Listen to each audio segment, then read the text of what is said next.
इंदर लाडक्या बहिणींसाठी दिलासादायक बातमी। अधिकारी कर्मचारी आणि उपस्थित सर्व भगिनी आणि बंधूंनो, 1 जानेवारी आपल्या इंग्रजी कॅलेंडर प्रमाणे आज वर्षाचा पहिला दिवस आहे।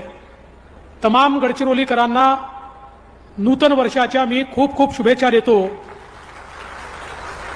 आणि हे नवीन वर्ष गडचिरोली जिल्ह्याकरता एक नवी पहाड घेऊन, एक नवा सूर्य घेऊन या ठिकाणी उगवलेला आहे, याबद्दल मनापासून समाधान व्यक्त करतो। मी अनेक वर्ष हे सांगत होतो की गडचिरोली जिल्ह्याला महाराष्ट्राचा शेवटचा जिल्हा म्हणून दुर्लक्षित केलं जातं, पण हा जिल्हा महाराष्ट्राचा शेवटचा जिल्हा नाही, हा महाराष्ट्राचा पहिला जिल्हा आहे। महाराष्ट्राची सुरुवात ही गडचिरोलीपासून होते आणि म्हणून या गडचिरोलीचं पूर्ण परिवर्तन झालं पाहिजे, हा प्रयत्न गेले 10 वर्ष सातत्याने आम्ही करतोय। एकीकडे माओवाद हा संपला पाहिजे आणि दुसरीकडे इथल्या सामान्य माणसाला समाजाच्या आर्थिक सामाजिक परिवर्तनाच्या मुख्य धारेमध्ये आणता आलं पाहिजे। या दृष्टीनं या जिल्ह्यामध्ये एक मोठं परिवर्तन घडवण्याचा प्रयत्न आपण केला। मला हे सांगताना आनंद वाटतोय, आपल्या जिल्हा प्रशासनामुळे, पोलीस प्रशासनामुळे आणि केंद्र सरकारमध्ये माननीय मोदीजी आणि माननीय अमितभाई शाह यांच्या मदतीमुळे आज माओवादाकडे कोणीही वळत नाही आहे। गेल्या 4 वर्षामध्ये माओवादी संघटनांना गडचिरोलीतनं एकही रिक्रूट मिळालेला नाही आहे। उलट मोठ्या प्रमाणात आता माओवादी जे आहेत आत्मसमर्पण करून आपल्या मुख्य धारेमध्ये येत आहेत आणि माओवाद नाही तर भारताचं संविधान आम्ही मानतो अशा प्रकारचा नारा देत आज आपल्या मुख्य धारेमध्ये हे लोक येत आहेत। आणि मला विश्वास आहे की येत्या काळामध्ये माओवाद हा भूतकाळ असेल आणि एक संपन्न समृद्ध अशा प्रकारचं गडचिरोली आम्ही तयार केल्याशिवाय राहणार नाही। आज या ठिकाणी येत असताना अहेरी गर्देवाडा बसचं मी पहिल्यांदा उद्घाटन केलं। ज्या भागामध्ये स्वातंत्र्याच्या 77 वर्षानंतरही बस जाऊ शकत नव्हती तिथे रस्ता पण झाला, त्या ठिकाणी पूलही झाला आणि बसची वाहतूक देखील सुरू झाली आणि आता सर्व प्रकारे छत्तीसगडशी आपल्याला जोडण्याचं काम हे आपण त्या ठिकाणी करतो आहोत। त्यासोबत पेनगुंडा येथे नवीन आउटपोस्ट आपण तयार केलं आणि त्या ठिकाणी आरोग्य आणि शिक्षणाची सोय, आरोग्याकरता हॉस्पिटल तयार झालं, मोफत उपचार आहेत, 100 बेडचं होईल, अजून मोठं होईल आणि त्यासोबत जी शाळा सीबीएसई पॅटर्नची सुरू केली आहे, पुढच्या काळामध्ये 12,000 आमच्या मुलांना मोफत शिक्षण, सीबीएसईचं शिक्षण या शाळेमध्ये मिळणार आहे। ही अत्यंत महत्त्वाची गोष्ट आहे। मला आत्ताच एक आपल्या लोकांनी डेलिगेशनमध्ये एक पत्र दिलं आणि सांगितलं ITI सुरू करा।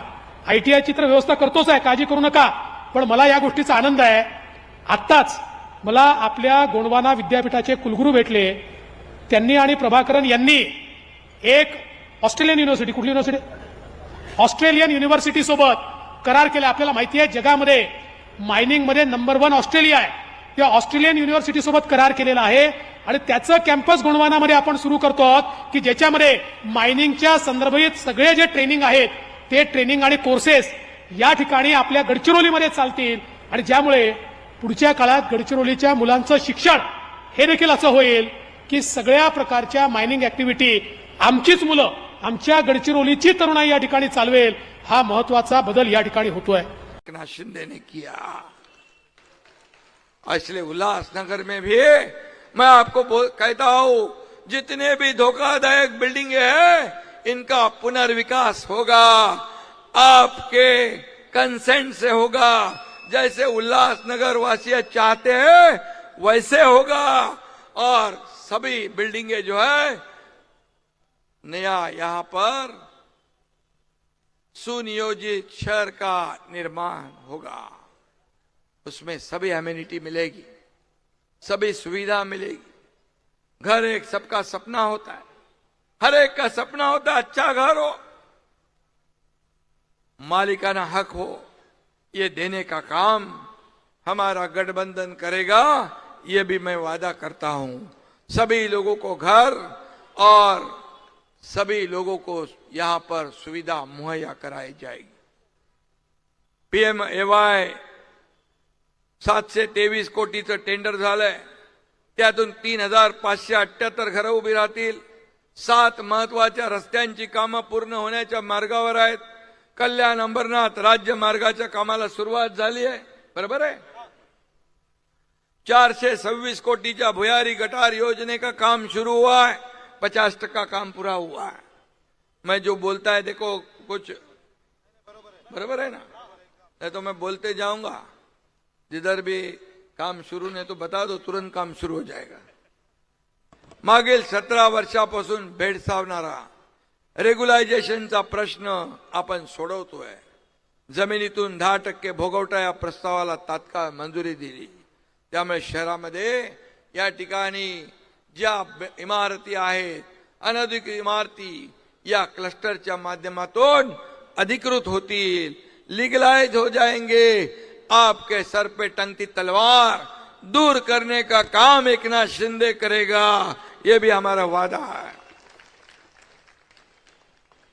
आणि म्हणून 2000 या मंजुरी कामामुळे महापालिकेला देखील पैसे मिळतील विकासासाठी।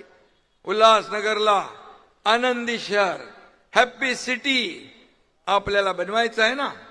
सभी लोगों को खुश देखना चाहते हैं हम, सभी लोगों को समाधानी देखना चाहते हैं। इथल्या सुविधांचा पूर्णपणे मेकओव्हर आपल्याला करायचा आहे। मेहनती आणि कष्टकरी समाज या शहराची खरी ताकद आहे, खरी ओळख आहे। त्यांच्या आयुष्यात सोन्याचे दिवस आणायचे आहे।